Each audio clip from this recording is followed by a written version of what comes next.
યુવાઓ સાથે પરીક્ષા ચાલતી હોવા છતાં પણ યુવાઓ સાથે સંવાદ કરી. સૌથી વધારે જે કોલેજોની વાત કરી તમે, કયા પ્રકારનું આયોજન હોય છે? ત્યાં જવાનું હોય છે કે પછી કોલેજો આપણી પાસે આવે છે? BBA કોલેજ છે, BCA કોલેજ છે, આર્ટ્સ કોલેજ છે, કોમર્સ છે, તો અમે આ બધાને ભેગા કરીએ. કેટલા સ્ટુડન્ટોનું કાં તો કેટલા વિદ્યાર્થીઓનું થયું હશે ચૂંટણી કાળમાં રજીસ્ટ્રેશન? વખતે જે માન્ય કલેક્ટર શ્રી હતા ડૉક્ટર વિક્રાંત પાંડે, અને અમે એક વર્લ્ડ રેકોર્ડ માટે એપ્લાય કર્યું હતું. આ પહેલી વાર છે કે ભૂતકાળમાં પણ આવા થયેલા છે? 3.5 લાખ લોકો અમે સ્ટીકર પેસ્ટિંગમાં અમારી સાથે અમે જોડાયા હતા અમદાવાદ. ઇલેક્શન હમણાં નજીક આવી રહ્યા છે અને આપણે ધ્યાનમાં છે કે જ્યારે ઇલેક્શન નજીક આવતા હોય ત્યારે ચૂંટણી કાર્ડનું જે કામ છે એ પૂરજોશમાં ચાલતું હોય છે. ઘણા એવા યુવાનો હોય છે કે જેમની પાસે ચૂંટણી કાર્ડ નથી હોતા, જેના કારણે પોતે વોટિંગ નથી કરી શકતા. એવામાં હવે ગુજરાત યુનિવર્સિટીએ એક આવી ડ્રાઈવ શરૂ કરી છે. આ ડ્રાઈવ શું છે આપણે જાણીએ. આપણી જોડે અત્યારે યોગેશભાઈ પારેખ છે. ડૉક્ટર યોગેશભાઈ પારેખ, જેઓ અત્યારે ગુજરાત યુનિવર્સિટીમાં લાઇબ્રેરિયન છે, જેઓ 15 વર્ષથી મતદાન જાગૃતિ અભિયાનના યુથ નોડલ તરીકેનું કામ કરી રહ્યા છે. આપણે જાણીએ એમની જોડે શું છે આ આખું આયોજન. તમારું સ્વાગત છે યોગેશભાઈ. Thank you. હા, હવે મારે આખે જાણવું છે કે આ કાર્યક્રમ શું છે અને કઈ રીતે થવાનો છે. ઓકે, સ્વાભાવિક રીતે કોઈ પણ ઇલેક્શન આવતા હોય તો ઇલેક્શન આવતા પહેલાં ઇલેક્શનની એક પ્રક્રિયા હોય છે કે જે મતદાર યાદીની જે દર વર્ષે સુધારણા થતી હોય, એ સુધારણા થતી હોય એની ભાગરૂપે મતદાન જાગૃતિના વિવિધ કાર્યક્રમો પણ થતા હોય છે. તો ગુજરાત યુનિવર્સિટીમાં મારી જે મારે કારકિર્દી શરૂ કરી પછી ત્યારે શરૂઆતમાં મારે જે તે વખતે ચૂંટણી અધિકારીમાં મારે પ્રિસાઇડિંગ તરીકેની મારી જવાબદારી આવતી હતી, પણ યુથ સાથેનું મારું જે સંકલન છે, યુથ સાથેના મારા જે સળંગ કાર્યક્રમો છે એને જોતાં મને યુથ નોડલ તરીકે કલેક્ટર ઓફિસ દ્વારા મને એક જવાબદારી સોંપવામાં આવી. અને અમદાવાદ જિલ્લા કલેક્ટરના માર્ગદર્શન, જે પોતે ચૂંટણી અધિકારી હોય છે, એમના માર્ગદર્શન નીચે 2 વિધાનસભા, 1 લોકસભા અને સ્થાનિક સ્વરાજ્યની ચૂંટણીમાં મેં મતદાન જાગૃતિ જે સ્વીપ એક્ટિવિટી આવે છે ચૂંટણી પંચની, એની અંતર્ગત વિવિધ કાર્યક્રમો કર્યા છે.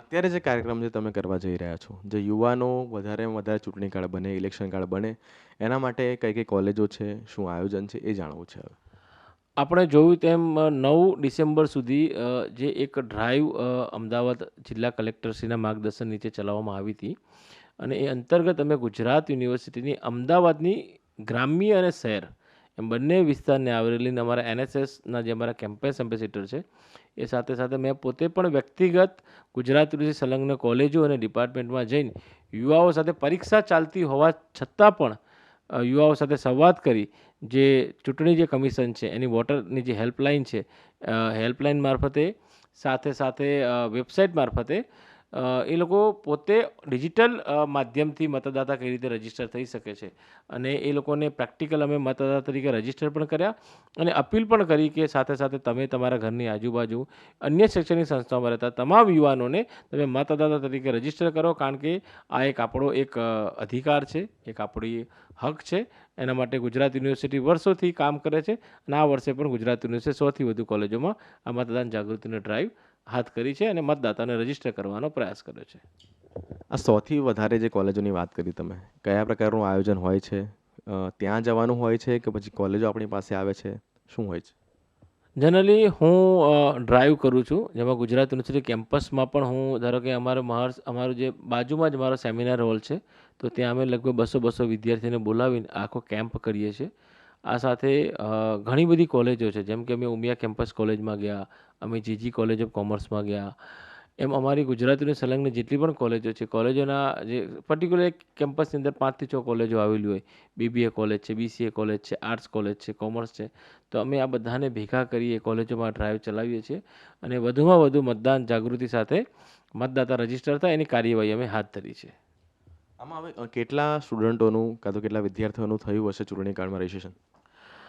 એનો આંકડો તો અત્યારે હું તમને ન કહી શકું, પણ 100થી વધુ કોલેજો છે અને એવરેજ એક કોલેજની અંદર 2000 વિદ્યાર્થી ગણીએ અને જે BComના આપણે 300 વિદ્યાર્થી ગણીને ચાલીએ. અમારા MBAના વિદ્યાર્થીઓ જે પહેલા વર્ષમાં પ્રવેશ લઈએ, તો હું ચોક્કસપણે કરું કે ગુજરાત યુનિવર્સિટીનો જો હું અમારું જો યોગદાનની વાત કરું તો ચોક્કસપણે અમે લોકોએ જે અમારી કોલેજો અને જે મેં ડ્રાઈવ કરી છે એ હું કહું કે 10થી 15 હજારની વચ્ચે યુથ છે મેં એને કવરેજમાં લીધું છે. આ પહેલી વાર છે કે ભૂતકાળમાં પણ આવા થયેલા છે? ના, ભૂતકાળમાં પણ આવા અનેક કાર્યક્રમો કર્યા છે. વર્ષ 2019માં જ્યારે લોકસભાની જ ચૂંટણી હતી ત્યારે મેં 60,000 વિદ્યાર્થીઓને બલ્ક મેસેજ કરાવડાયા હતા અને મેં એક આખી કેમ્પસમાં ડ્રાઈવ કરી હતી. અને કેમ્પસમાં ડ્રાઈવ કરીને સેનેટોલની અંદર અને ગુજરાત યુનિવર્સિટી સંલગ્ન જેટલી પણ ડિપાર્ટમેન્ટ છે સેમિનાર હોલમાં એક આ પ્રવૃત્તિ કરી હતી.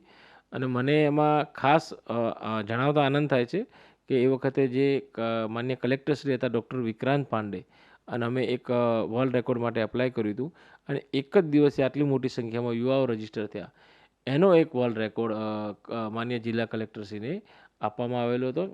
આ સાથે સાથે પછી એક ફાવટ આવતા યુથ સાથેનું એક સંકલન થતાં દર વર્ષે મને આવી જવાબદારી આવતી જ જાય. અને એમાં મેં ગઈ વિધાનસભામાં જે ગુજરાત રાજ્યનું વિધાનસભાનું ઇલેક્શન થયું એમાં મેં અમદાવાદના જે જાહેર સ્થળો છે, જેમાં રેલવે સ્ટેશન લઈ લો, એમટીએસ બસ સ્ટેન્ડ લઈ લો, જાહેર બગીચાઓ લઈ લો, મેં સિગ્નેચર કેમ્પેન કર્યું. કોવિડના સમયની અંદર જ્યારે લોકો મતદાન જાગૃતિ માટે જ્યારે સ્થાનિક સ્વરાજ્યની અમદાવાદ મ્યુનિસિપલ કોર્પોરેશન ચૂંટણી હતી ત્યારે મેં દરેક વ્યક્તિઓ પોતાની જગ્યાએથી જ મતદાન જાગૃતિના સંકલ્પ લઈને મેં 33,000 લોકોને આની સાથે સાંકળ્યા હતા. એનો પણ એક વર્લ્ડ રેકોર્ડ થયો હતો.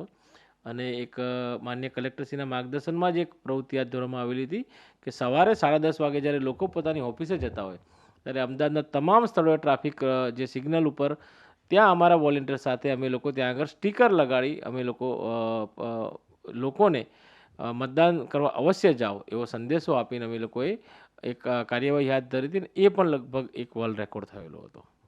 વર્લ્ડ રેકોર્ડ એટલે કેટલી સંખ્યા અંદાજે જોડાઈ હશે? 3.5 લાખ લોકો અમે સ્ટીકર પેસ્ટિંગમાં અમારી સાથે અમે જોડાયા હતા અમદાવાદના. 9 ડિસેમ્બરની તમે વાત કરી, જે તમારો કાર્યક્રમ થઈ ગયો છે ડ્રાઈવવાળો, આવનારો એનું પ્લાનિંગ શું? હાલમાં યુવા મતદાર મહોત્સવ ચાલી રહ્યો છે, અને રાજ્યમાં જે અમારું ચૂંટણી પંચ છે અને માન્ય જિલ્લા કલેક્ટરશ્રી જે અમદાવાદ છે એમના માર્ગદર્શનમાં અમે અત્યારે કોલેજમાં પરીક્ષા વચ્ચે પણ પોસ્ટર મેકિંગ, વિડીયો મેકિંગ, પછી ઇલેક્શનને લગતી જે વિવિધ બાબતો છે, ધારો કે ઇલેક્શનને લગતા ગ્રંથોનું પ્રદર્શન, કદાચ તમે સાંભળ્યું નહીં હોય, અમે ભૂતકાળની અંદર ઇલેક્શનના ગ્રંથોની મેં બાજેટ ઉપર યાત્રા નીકાળી હતી. સો આવી બધી પ્રવૃત્તિઓ દ્વારા અમે લોકો મતદારોને સાંકળવાનો પ્રયાસ કરીએ છીએ. હાલ આ પ્રવૃત્તિઓ ચાલી રહી છે, અને કેમ્પસમાં અને કોલેજોમાં ટૂંક સમયમાં પ્રવૃત્તિના આધારે કેટલી પ્રવૃત્તિ કરવામાં આવી છે એની અમે વિગતો મેળવી અમે આગળ માન્ય જિલ્લા કલેક્ટરશ્રીને અને રાજ્ય જે ચૂંટણી પંચ છે એને અમે સબમિટ કરીશું. યુવા મતદાર મહોત્સવ, આવું જે એક નામ સાંભળવામાં આવી રહ્યું છે, શું છે એના વિશેની માહિતી? આમ આપણે જોઈએ મહોત્સવ એટલે આમ તો આપણા દેશમાં અનેક તહેવારો આવે છે, દિવાળી આવે છે, ઉત્તરાયણ આવે છે, દરેકને તહેવારની જેમ ઉજવે છે, પણ આ તહેવારો આપણે શાંતિપૂર્ણ રીતે સારી રીતે ઉજવી શકીએ એના માટે એક સ્થિર અને કટિબદ્ધ સરકારની જરૂર હોય છે. અને એના માટે થઈને જો તમે જે મતદાર જે આપણો જે ખરેખર અધિકાર છે એ અધિકાર સુધી લોકો સુધી ના પહોંચીએ, લોકોની સમજણ ના આપીએ, આમાં પર્ટિક્યુલર કોઈ રાજકીય પાર્ટીની વાત નથી, પણ મતદાન એ તમારો પોતાનો અધિકાર છે, ને એ અધિકાર આપશો જ્યારે તમે સ્થિર સરકારને ચૂંટીને લાવશો ત્યારે ચોક્કસપણે તમે અનેક ઉત્સવો તમારા દેશમાં તમારા રાજ્યમાં તમે ઉજવી શકશો. ત્યારે આવા ઉત્સવ જ્યારે મતદાર ઉત્સવ, હું એમ કહું કે લોકશાહીનો સૌથી મહત્ત્વનો અવસર કહેવાય, ઉત્સવ કહેવાય, તો એ ઉત્સવ ઉજવવા માટે થઈને ગુજરાત યુનિવર્સિટી ચોક્કસપણે જેના યુવાઓ છે એને અપીલ કરે છે, અને અમે ચોક્કસપણે આ વર્ષે પણ વધુમાં વધુ લોકોને જોડીને અમદાવાદની જે બંને લોકસભા છે અને આ સિવાય પણ ગુજરાત રાજ્યમાં જ્યાં જ્યાં પણ અમારી જરૂર પડે ત્યાં અમે મતદાન જાગૃતિ કરી વધુમાં વધુ લોકોને સ્વૈચ્છિક રીતે મતદાન જાગૃતિમાં જોડી આ લોકશાહીનો પર્વ ઉજવવાનો અમે પ્રયાસ કરીશું. તો આ હતા યોગેશભાઈ. અને સરવાળે કે જેમ ઇલેક્શન આવતું હોય છે એ પ્રકારે વધુમાં વધુ યુવાનો જે વોટ આપવા જાય, ચૂંટણીમાં જોડાય, એ મતદાન અભિયાનમાં જોડાય, અને સરવાળે કોઈને કોઈ એક સરકાર જ્યારે આવતી હોય છે ત્યારે એ યુવાઓની સરકાર, જે આમ કહેતા હોય છે ભારત એક યુવાઓનો દેશ છે, તો વધારે પડતા યુવાઓ આમાં જોડાય એના માટે પ્રયત્ન કરી રહ્યા છે અને આગળ પણ કરતા રહેશે. આવી જ માહિતી સાથે જોડાયેલ રહો વાઇબ્સ ઓફ ઇન્ડિયા સાથે. મળતા રહીશું.